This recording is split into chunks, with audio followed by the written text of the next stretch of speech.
bonjour. Nous allons faire le point sur le robot Nestor. Alors le robot Nestor, comme vous le savez, il est sur une base mobile de ce type. Il va de soi que, à la fin du projet, cette base mobile sera complètement imprimable. Nous allons en faire une de notre crue qui recevra le robot Nestor. Alors le robot Nestor, en fait, hormis sa base mobile, le voici, c'est un robot avec un grand cou qui va posséder donc le même principe un petit peu que Maya. Il aura une tête qui va tourner, il y aura une élévation, on aura des yeux et un capteur de distance.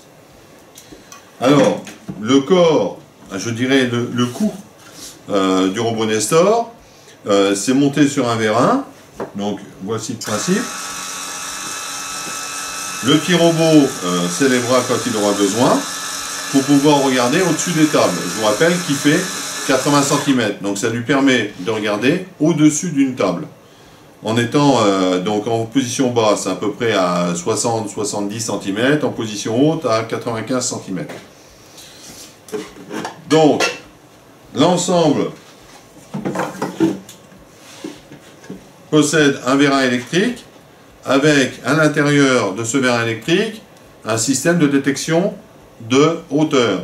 On peut savoir exactement à quelle hauteur on se situe. C'est-à-dire que, par exemple, pour passer sous une table ou quelque chose comme ça, on ne sera pas obligé de descendre complètement. Le robot pourra descendre juste ce qu'il faut pour avoir 4 ou 5 cm en dessous de la table pour pouvoir passer sous la table. L'ensemble est composé de 3 éléments. Vous avez remarqué qu'on a fait une impression en biton. Nous sommes passés donc aux extérieurs de jupe en noir et sur les hauts des carrés en nacre métallisé. La jupe, quant à elle, est d'un seul morceau. Et on pourra remarquer, elle est en biton aussi, hein, pour respecter ce qu'on avait fait sur le cou. On a dû changer 4 fois de filament, 1, 2, 3, 4 fois. Donc le haut de la jupe reçoit le roulement pour recevoir la partie de la tête de Nestor. On peut la voir ici donc avec son servomoteur, du même type que le servomoteur de rotation de Maya, et du même type que la butée à billes de Maya.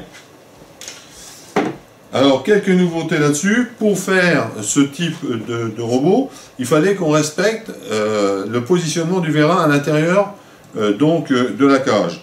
Pourquoi? Parce que ça générait des vibrations. Donc, on a dû innover un petit peu au niveau de la construction. C'est-à-dire que quand nous avons construit le vérin, on a recopié le vérin, on l'a redessiné.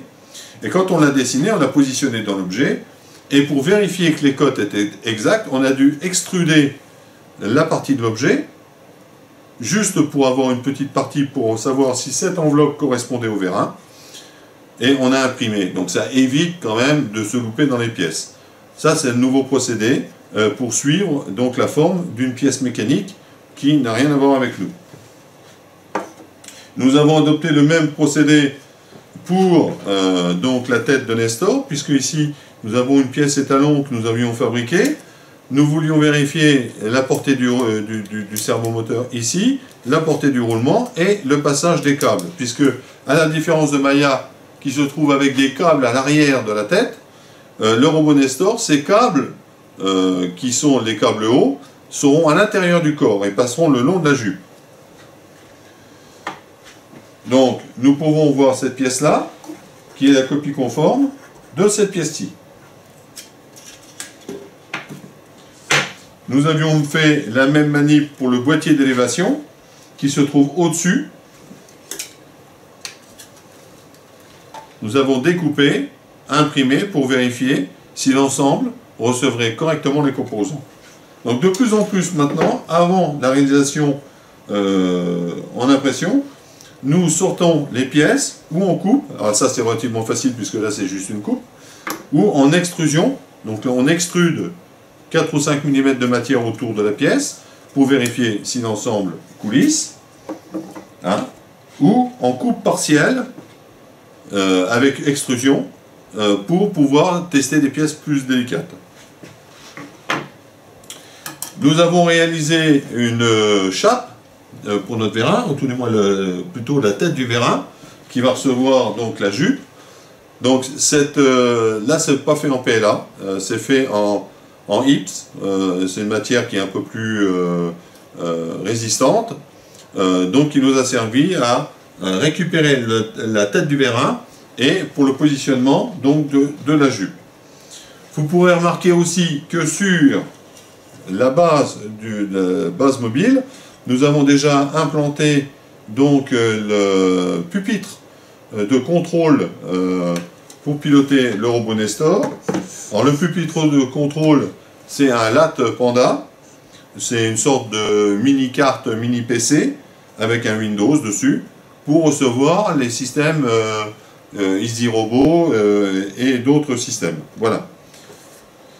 Voilà pour la présentation et voilà où nous en sommes sur le robot Nestor. Je vous invite à suivre l'aventure de ce petit robot qui, je vous rappelle, est un robot de compagnie qui n'a pas de vocation spécifique.